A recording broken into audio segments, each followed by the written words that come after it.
Hi students, our next topic is calculation of the standard enthalpy of reaction from standard enthalpy of formation। आज हम पढ़ेंगे कि standard enthalpy of formation को use करके standard enthalpy of reaction को हम कैसे कैलकुलेट करते हैं। अगर कहता हमें नॉलेज हो standard enthalpy of formation की अलग अलग सब्सटेंसेस के लिए, उसको यूज़ करके जो enthalpy of reaction है अंडर स्टैंडर्ड कंडीशन उसको हम कैलकुलेट कर सकते हैं।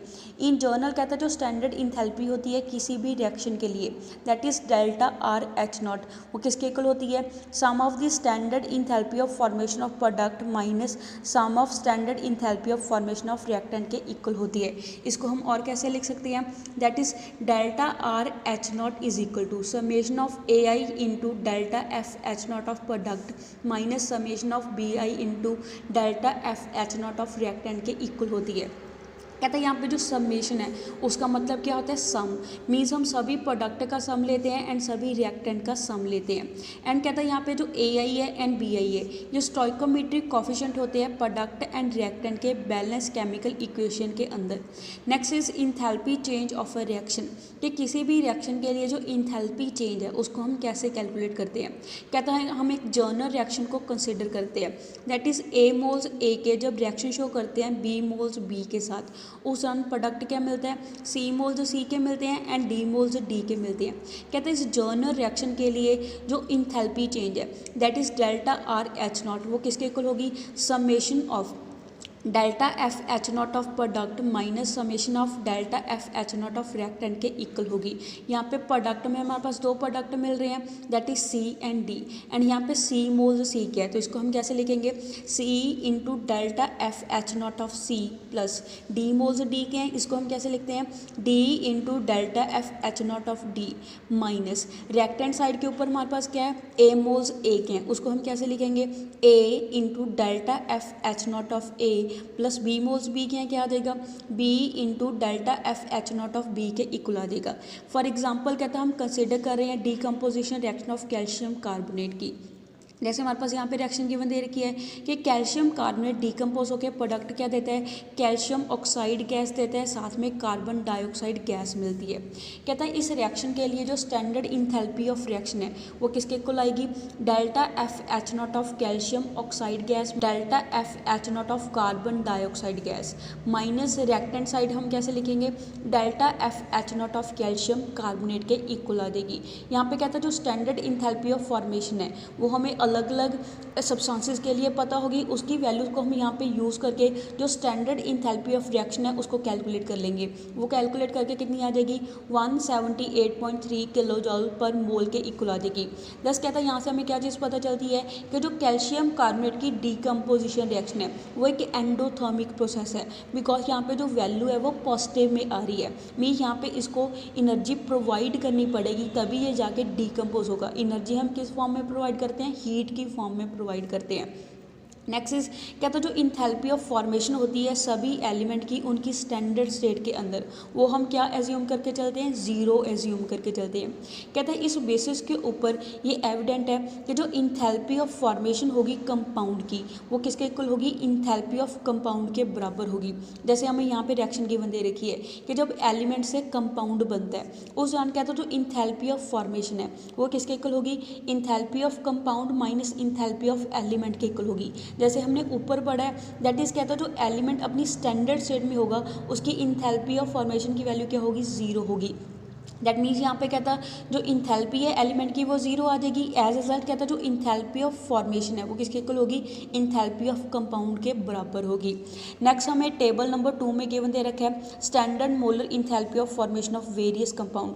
अलग अलग कंपाउंड के लिए हमें यहाँ पे जो मोलर इंथैल्पी ऑफ फॉर्मेशन है स्टैंडर्ड स्टेट के अंदर वो हमें गिवन दे रखी है।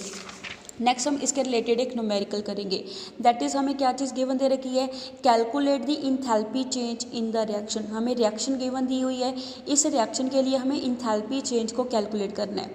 रिएक्शन में हमारे पास मेंशन करा हुआ है 4 मोल्स अमोनिया के जब रिएक्शन शो करते हैं 3 मोल्स ऑक्सीजन के साथ, उस दौरान 2 मोल्स नाइट्रोजन के मिलते हैं एंड 6 मोल्स वाटर के मिलते हैं एट 298 केल्विन टेम्परेचर के ऊपर।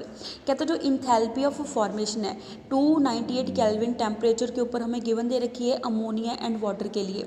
अमोनिया के लिए जो इंथैल्पी ऑफ फॉर्मेशन की वैल्यू है वो -46 किलो जॉल पर मोल गिवन दे रखी है एंड वाटर के लिए इंथैल्पी ऑफ फॉर्मेशन की वैल्यू -286 किलो जॉल पर मोल गिवन दे रखी है।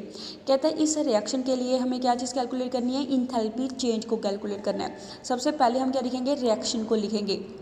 कहता है उसके बाद जो स्टैंडर्ड इंथैल्पी ऑफ रिएक्शन है वो किसके इक्वल होती है, delta F H nought of product minus delta F H nought of reactant के इक्वल होती है।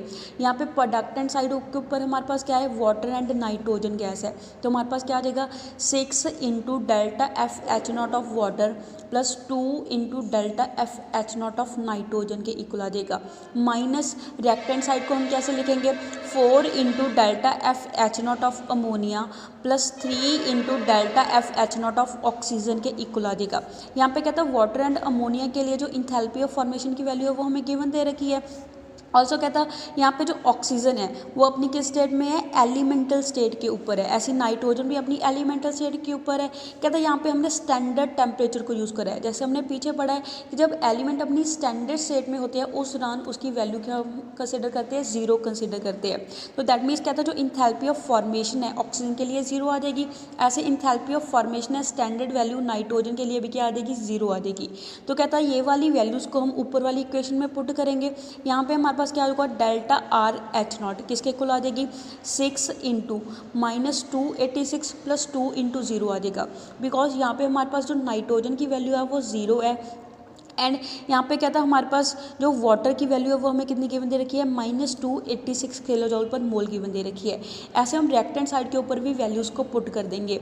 इसको कैलकुलेट करके हमारे पास जो स्टैंडर्ड इंथैल्पी ऑफ रिएक्शन है वो किसके इक्वल आ जाएगी, -1532 किलो जॉल के इक्वल आ जाती है। ऐसे आप इसके रिलेटेड और भी न्यूमेरिकल को सॉल्व करके देखोगे।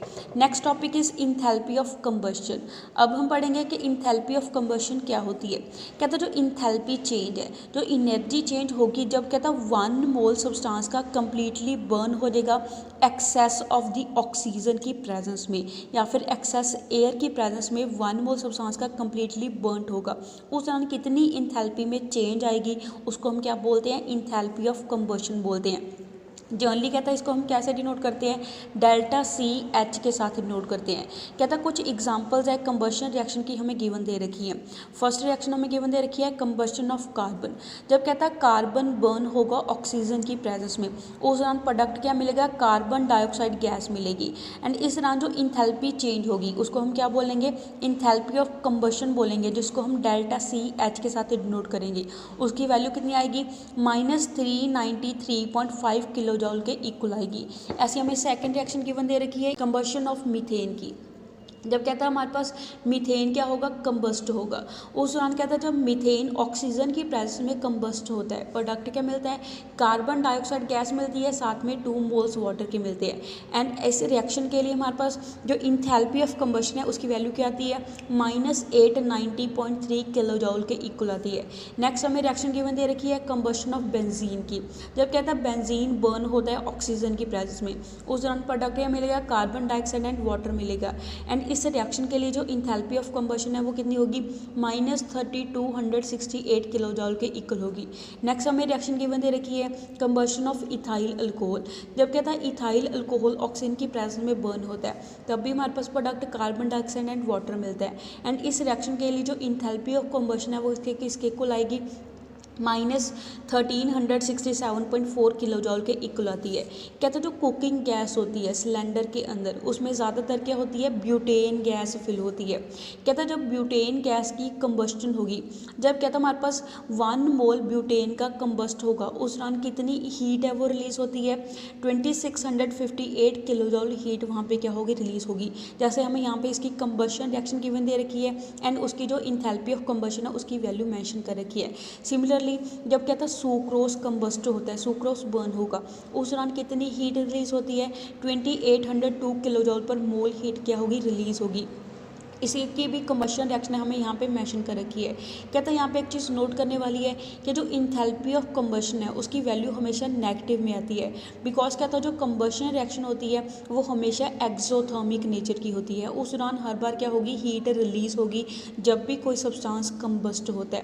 कहता है जो इंथैल्पी ऑफ कंबशन है कुछ कॉमन फ्यूल के लिए हमें टेबल नंबर 3 में गिवन दे रखी है। जैसे यहाँ पे टेबल नंबर 3 में इंथैल्पी ऑफ कंबशन की वैल्यू हमें कुछ कॉमन फ्यूल्स के लिए मेंशन कर रखी है।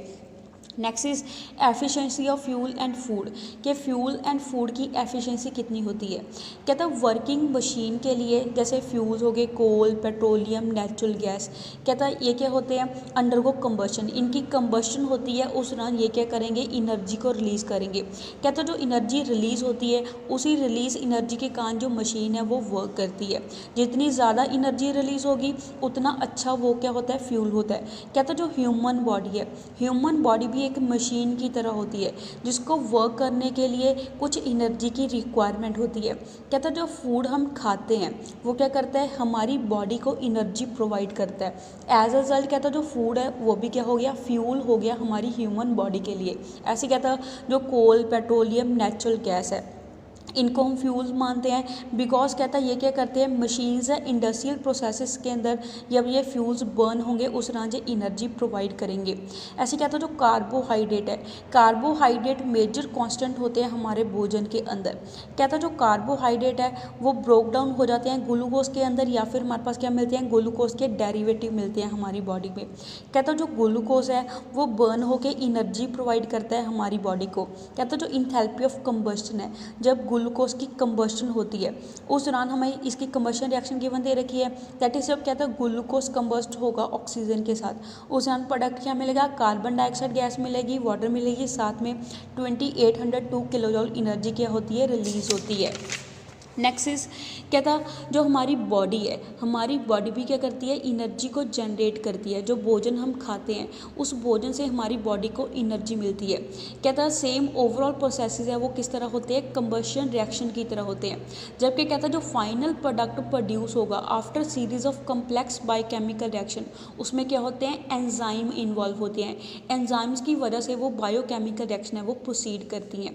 कहता ये जो ऑक्सीडेशन रिएक्शन है, ऑक्सीडेशन रिएक्शन को भी हम क्या बोलते हैं, कंबस्शन ऑफ फूड बोलते हैं। कहते जो ऊपर रिएक्शन पड़ी है वो क्या होती है, सेवरल स्मॉल स्टेप के अंदर चलती है एंड जो टेम्परेचर है डज नॉट बिकम एक्सेसिव। कहते जो टेम्परेचर है वो ज़्यादा नहीं बढ़ना चाहिए। हम ऑब्जर्व करेंगे, कहते जब कंबस्शन रिएक्शन होती है फ्लेम की उस दौरान कहते जो टेम्परेचर है वो ज़्यादा इंक्रीज नहीं होता है। कहता है जो एंजाइम है हमारी बॉडी के अंदर जो बायोकेमिकल रिएक्शन चलती है उस दौरान कहता है जो एंजाइम है वो किसका काम करता है, कैटलिस्ट का काम करता है, जिसके कारण कहता है ये जो रिएक्शन है वो हमारी बॉडी टेम्परेचर के ऊपर क्या होती हैं, पॉसिबल होती हैं। कहता है जो एनर्जी रिलीज होती है वेरियस ऑक्सीडेशन स्टेप के अंदर उस दौरान हमारे पास क्या मिलता है, formation of energy rich molecules होता है। मीन्स कहता है जो हमारी बॉडी के अंदर ऑक्सीडेशन स्टेप में अलग अलग रिएक्शन चलती है उस दौरान एनर्जी रिच मॉलिक्यूल की फॉर्मेशन होती है। कहता है ये जो एनर्जी रिच मॉलिक्यूल्स हैं ये क्या देते हैं, एनर्जी को डिलीवर करते हैं हमारी बॉडी के अंदर एप्रोप्रिएट साइट के ऊपर। कहते हैं जो नाइट्रोजन प्रेजेंट होती है हमारे फूड में वो मेनली किस में कन्वर्ट हो जाती है, यूरिया में कन्वर्ट हो जाती है, जिसको हम अपने यूरिन के थ्रू बाहर निकाल देते हैं। Next is calorific value of food and fuel, के फूड एंड फ्यूल की कैलोरीफिक वैल्यू हम कैसे कैलकुलेट करते हैं। कहता जो एनर्जी रिलीज होती है by the combustion of food, जब कहता फूड कंबस्ट होगा उस दौरान जो एनर्जी रिलीज होगी यूजली कहता हम उसको किस टर्म में कंपेयर करते हैं, ऑफ देयर कंबस्शन एनर्जी पर ग्राम की टर्म में उसको कंपेयर करते हैं, जिसको हम क्या बोलते हैं, कैलोरीफिक वैल्यू बोलते हैं। यहाँ से डेफिनेशन क्या होगी कैलोरीफिक वैल्यू की, that is the amount of heat produce, कि कितनी अमाउंट ऑफ हीट प्रोड्यूस हो रही है कैलोरीज में। जब कहता है 1 ग्राम सब्सटेंस का कम्प्लीटली बर्न हो जाएगा उस जो रिलीज्ड एनर्जी होगी उसको हम क्या बोलेंगे, उसकी कैलोरीफिक वैल्यू बोलेंगे। कहता जो कैलोरीफिक वैल्यू है यूजली हम उसको किलो कैलोरी पर ग्राम की टर्म में एक्सप्रेस करते हैं या फिर किलो जॉल पर ग्राम की टर्म में एक्सप्रेस करेंगे। कहता 1 किलो कैलोरी है वो किसके इक्वल होती है, 4.184 किलो जाउल के इक्वल होती है। फॉर एग्जांपल जब कहता है जो मीथेन है, मीथेन बर्न होगी उस दौरान कितनी एनर्जी लिबरेट होती है, 890.3 किलो जाउल पर मोल एनर्जी क्या होगी, लिबरेट होगी। जैसे हमें यहाँ पे मीथेन की रिएक्शन गिवन दे रखी है, जब कहता है मीथेन की कंबशन होगी उस दौरान जो इंथैल्पी ऑफ कंबशन है उसकी वैल्यू कितनी आती है, -890.3 किलो जॉल के इक्वल आती है। देयरफॉर कहता है जो कैलोरीफिक वैल्यू है मीथेन की वो किसके इक्वल होगी, कि कितनी हीट प्रोड्यूस हो रही है पर ग्राम। तो हमारे पास मॉलिक्यूलर मास है मीथेन का वो कितना होता है, 16 होता है। तो पर ग्राम में जो हीट प्रोड्यूस होगी उसको हम कैसे कैलकुलेट करेंगे, इंथैल्पी ऑफ कंबशन को 16 से डिवाइड कर देंगे। उस दौरान कितनी हीट प्रोड्यूस होगी पर ग्राम, वो किसके इक्वल आएगी, 55.6 किलो जाउल के इक्वल आ जाती है। सिमिलरली कहता जो ऑक्टेन है, ऑक्टेन हमारे पास कंपोनेंट होता है गैसोलीन के अंदर। कहता जब वो बर्न होगा उस दौरान उसकी इंथैल्पी ऑफ कंबशन है उसकी वैल्यू कितनी आती है, -5460 किलो जाउल के इक्वल आती है। ऐसे कहता जो कैलोरीफिक वैल्यू है हमारे पास ऑक्टेन की वो किसके इक्वल होगी, 5460 डिवाइडेड बाई 114 आ जाएगा। बिकॉज कहता जो मोलर मास है ऑक्टेन का वो कितना होता है, 114 होता है। तो वहाँ से हमारे पास जो कैलोरीफिक वैल्यू है ऑक्टेन की वो कितनी आ जाएगी, 47.9 किलो जाउल के इक्वल आ जाएगी।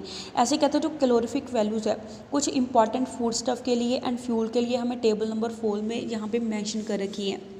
कहता है ये जो टेबल है वो हमें क्या शो करता है कि जो सभी फ्यूल्स ऊपर दिए हुए हैं उनमें से कहता है जो हाइड्रोजन है उसकी क्या होती है, सबसे हाईएस्ट कैलोरीफिक वैल्यू होती है।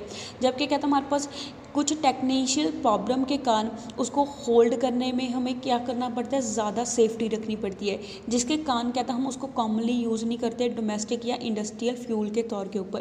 कहता फूड में से जो फैट्स एंड कार्बोहाइड्रेट है ये सबसे ज़्यादा प्रिंसिपल सोर्स होते हैं एनर्जी के। कहता है इनकी हाई कैलोरीफिक वैल्यू होती है। कहता जो प्रोटीन है वो भी मेन कॉन्स्टेंट होते हैं हमारे भोजन के अंदर। कहता ऑन एवरेज एक अडल्ट है उसको कितनी एनर्जी चाहिए पर डे, 8000 से लेके 12,000 किलो जाउल ऑफ एनर्जी की रिक्वायरमेंट होती है एक दिन के अंदर। दिस मीन्स कहता जो बैलेंस डाइट है पर्सन की उसमें क्या होना चाहिए, ऐसे फूड स्टफ होना चाहिए जो enough carbohydrate, fat, protein, oil and vitamin provide करे। कहता है calorific value of different fuel से ये पॉसिबल है, हम वहाँ से क्या कैलकुलेट कर सकते हैं कि क्या फूड रिक्वायरमेंट होगी एन एवरेज पर्सन को उसकी बैलेंस डाइट के लिए। So that's all for today, stay home, stay safe, thank you.